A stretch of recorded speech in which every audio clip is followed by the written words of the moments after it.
Morning to all of you. आज हम बात करेंगे कुछ टर्म्स के बारे में, इम्पोर्टेंट टर्म्स के बारे में। कि कुछ क्रॉप से रिलेटेड टर्म्स हैं। जैसे कि हम पहला पढ़ेंगे राइजोम। राइजोम क्या होता है? देखो, राइजोम एक जो हमारा क्रीपिंग रूट स्टॉक होता है, जो कि क्या है, हॉरिजॉन्टली ग्रो करता है। हॉरिजॉन्टली क्या करता है? ग्रो करता है, जिसकी जो हमारी सूट्स, हमारी जो नोड्स हैं, और ये एक हो जाती है हमारी सूट्स। ठीक है, ये हमारी क्या है, जो सूट्स हैं वो क्या है, परपेंडिकुलर ग्रो होती हैं, और जो हमारी नोट्स होती हैं उनसे क्या है, एक रूट तैयार होता है, रूट सिस्टम तैयार होता है, जिससे क्या है, एक नया पौधा तैयार हो जाता है। जैसे हम क्या कहते हैं, राइजोम कहते हैं। एग्जाम्पल हम ले लेते हैं इसमें, जिंजर का ले लेते हैं, जिसे हम अदरक कहते हैं। ये अंडरग्राउंड एक रूट स्टॉक होता है, जो कि क्या है, हॉरिजॉन्टली ये क्या करता है, ग्रो करता है। ठीक है, जिससे एक नया पौधा हम तैयार कर सकते हैं। इसके कुछ एग्जाम्पल हैं, जैसे जिंजर है, टर्मरिक है एंड लोटस। इसके क्या है, जैसे हम दो की बात करें, जिंजर और टर्मरिक, इसको हम क्या है, एडिबल पार्ट के रूप में इसका उपयोग करते हैं राइजोम का। ठीक है, इसमें और भी हैं एग्जाम्पल, जैसे कि हमारा बनाना हो गया। क्या होता है, बनाना, बेम्बू एंड शुगर कैन, इनका क्या करते हैं, हम लगाते एक प्लांट है, लेकिन क्या है, हम आसपास से देखते हैं कि एक नए पौधे तैयार हो जाते हैं। इसको हम बनाना में क्या कहते हैं, सकर्स कहते हैं। और बेम्बू में भी आसपास एक पूरा क्या है, हमारा गुच्छा बन जाता है। ठीक है, एक जो हमारा हम जनरली देखते हैं, जो बांस होता है, हम एक पौधा लगाते हैं, लेकिन उससे क्या है, आसपास से कई सारे नए प्लांट्स तैयार हो जाते हैं। देखो, यहाँ पर फोटो में भी दर्शाया गया है किस तरीके से हम राइजोम को डिस्क्राइब करेंगे। इसमें क्या है, इसका जो रूट सिस्टम है वो क्या है, हॉरिजॉन्टली ग्रो कर रहा है, और साथ में एक नया पौधा तैयार कर रहा है। ठीक है, जो बड्स है हमारी, या जो नोड्स हैं, वो क्या है, रूट का एक रूप ले लेती हैं, और जो हमारी सूट्स जो होती हैं वो एक ऊपर की तरफ परपेंडिकुलर ग्रो करती हैं। ठीक है, ये हो गया हमारा राइजोम। राइजोम के एग्जाम्पल अगर पूछा जाए तो आप ये याद कर सकते हैं, बनाना, शुगर कैन एंड बेम्बू। ठीक है, बात करेंगे सिल्क एंड टेसल की। देखो, दो हम टर्म्स यूज करते हैं किसमें, मेज में। हमारा क्या है, मेज। सिल्क जो हमारा होता है वो हमारा जो फीमेल पार्ट होता है, और जो हमारा टेसल होता है वो क्या होता है, मेल पार्ट होता है। ठीक है, जब टेसल का इमरजेंस होता है तो उसे हम क्या कहते हैं, टेसलिंग कहते हैं। ये आप टर्म्स याद रखना कि टेसल और टेसलिंग क्या होती है। इमरजेंस ऑफ जो हमारा टेसल है उसे हम कह देंगे सिल्क। ठीक है, दोनों पार्ट्स होते हैं, ये क्या है, फर्टिलाइजेशन के लिए उपयोग किए जाते हैं। ठीक है, उपयोग करते हैं अपना। The female part of the corn plant, the silk is the collection of thread like fibres hang from the year of corn. Year of corn क्या हो गया, ये देखो यहाँ पे क्या है, ये एक थ्रेड लाइक स्ट्रक्चर है।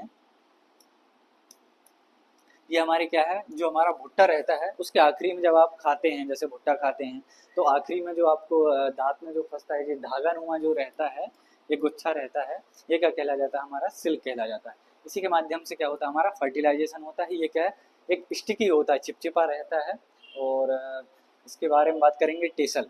टेसल क्या होता है, the male part of the corn plant, the tassel produce pollen that fertilize the silk. The tassel is made up of many smaller parts of the work together and to release. देखो, इसके बहुत सारे parts होते हैं, इनको क्या कहते हैं, हम एंथर कहते हैं। ये हमारा क्या कहला जाता है, जिस पे एंथर लगे हैं उसको कहते हैं हम ग्लूम।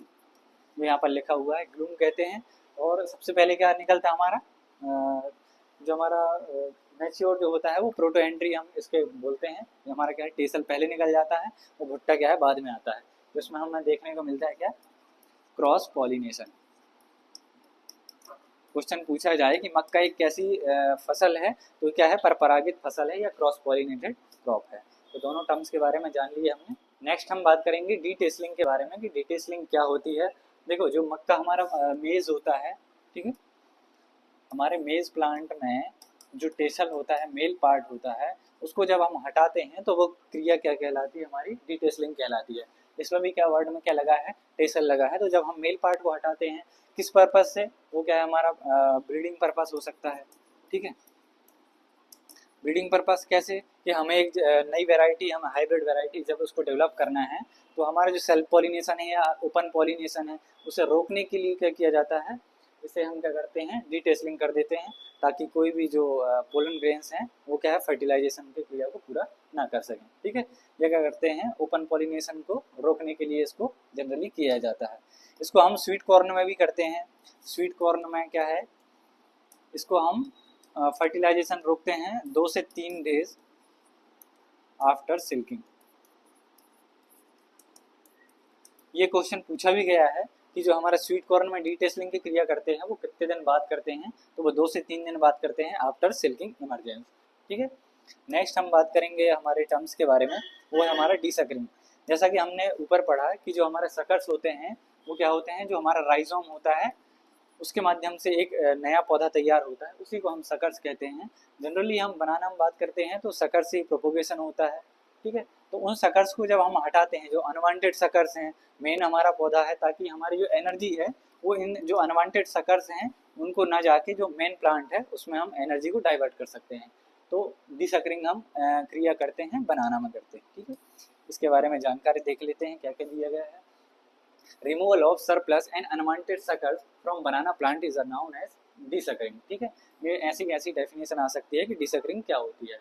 ठीक है, suckers are removed from the mother either by cutting the suckers at the ground level और by destroying the heart of the suckers। देखो दो प्रकार से कर सकते हैं कि देखो यहाँ डायरेक्ट हम इसको हटा सकते हैं किसी भी मैकेनिकल मेथड के द्वारा, कि इन प्लांट्स को क्या है हम डायरेक्ट हटा दें, या जो इसका जो हार्ट होता है, मेन भाग अंदर का होता है, उसमें हम केरोसिन ऑयल डाल सकते हैं जिसकी मदद से क्या है वो नष्ट हो जाएगा। ठीक है, उसकी जो एनर्जी है वो कम हो जाएगी उसमें पहुँचना। उसके बाद बात करेंगे हम, ठीक है, नेक्स्ट हम बात करेंगे प्रॉपिंग के बारे में। प्रॉपिंग क्या होती है? प्रॉपिंग भी हम क्या है गन्ने में, शुगर केन में, प्रॉपिंग का मतलब क्या होता है? सहारा देना। सहारा देना, जब किसी भी पौधे को हम क्या करते हैं सहारा देते हैं तो उसे हम क्या कहते हैं? प्रॉपिंग कहते हैं। जब हम हाइल्डिंग वेराइटीज लगाते हैं, जो हमारा बनाना है उसके जो बंचेस होते हैं, गुच्छा होता है, जो हमारे क्या है जो केले हम लटकते हैं वो क्या है एक बंच होता है। ठीक है, पूरा का पूरा एक बंच होता है। जब उसमें वजन आता है तो ये क्या है प्लांट्स जो हैं वो नीचे की तरफ डाउन की तरफ क्या है वो मुड़ने लगते हैं। तो इन्हीं को हम सहारा देने के लिए क्या करते हैं, जो हमारे बेम्बूज होते हैं उनको एक क्रॉस विधि के द्वारा हम उसको ऐसा लगाते हैं ताकि क्या है पौधे को सहारा मिले और हमारे जो ईल्ड है उसमें कोई फर्क ना आए। चलिए इसके बारे में हम देखते हैं क्या क्या लिखा है इसमें। जनरली हम क्या करते हैं at the time of bunch emergence, जो हमारा सीडोस्टॉम होता है रिक्वायर्ड सपोर्ट फ्रॉम जो प्रॉप्स होते हैं उनमें क्या करते हैं, देखो ये हमारा क्या है नॉर्मल प्लांट होता है, इसके नीचे क्या है जो हमारा रूट सिस्टम होता है। ठीक है, जो हमारा जमीन के ऊपर वाला भाग होता है उसे क्या कहते हैं हम सीडोस्टेम कहते हैं। ये क्या कहलाता है? स्यूडोस्टॉम कहलाता है। उसी के बारे में यहाँ पर बात की गई है। जो स्यूडोस्टॉम है उसको क्या है सहारे की जरूरत पड़ती है। ठीक है, बेम्बू क्या करते हैं, बेम्बू हम उपयोग कर सकते हैं पोल्स के रूप में, विच है इफेक्टिव। जनरली जो हम बेम्बूज यूज करते हैं वो 3 से 4 साल पुराना यूज करते हैं, क्योंकि जो 3 से 4 साल पुराना अगर यूज करते हैं तो वो क्या है उसमें स्ट्रेंथ रहती है। ठीक है, नेक्स्ट हम बात करेंगे हमारे नेक्स्ट टॉपिक के बारे में। ठीक है, नेक्स्ट हम बात करेंगे डी ट्रेसिंग के बारे में। डी ट्रेसिंग किस में की जाती है? हमारे गन्ने में की जाती है। जो हमारी जो नीचे वाली लीव्स होती हैं, कितने 8 से 10 लीव्स को छोड़कर जो हमारे गन्ने की जो लीव्स होती हैं उनको क्या कर दिया जाता है, उनको हटा दिया जाता है। ठीक है, जब उनको हटा दिया जाता है तो इसी क्रिया को क्या कहते हैं? डी ट्रेसिंग कहते हैं। देखो यहाँ पर दिया गया है कि जो अनवांटेड लीव्स होती हैं from sugar cane stalk and it's are recommended practice और शुगर केन कल्टीवेशन। ठीक है, ये जरूरी रहती है ताकि जो हमारी जो नीचे एनर्जी वेस्ट हो रही है इन लीव्स के जरिए वो क्या है पौधे को मिले। उससे क्या है शुगर हमारा कंटेंट बढ़ेगा और साथ ही जो हमारी क्रॉप की ग्रोथ है वो अच्छे से हो पाएगी। ठीक है,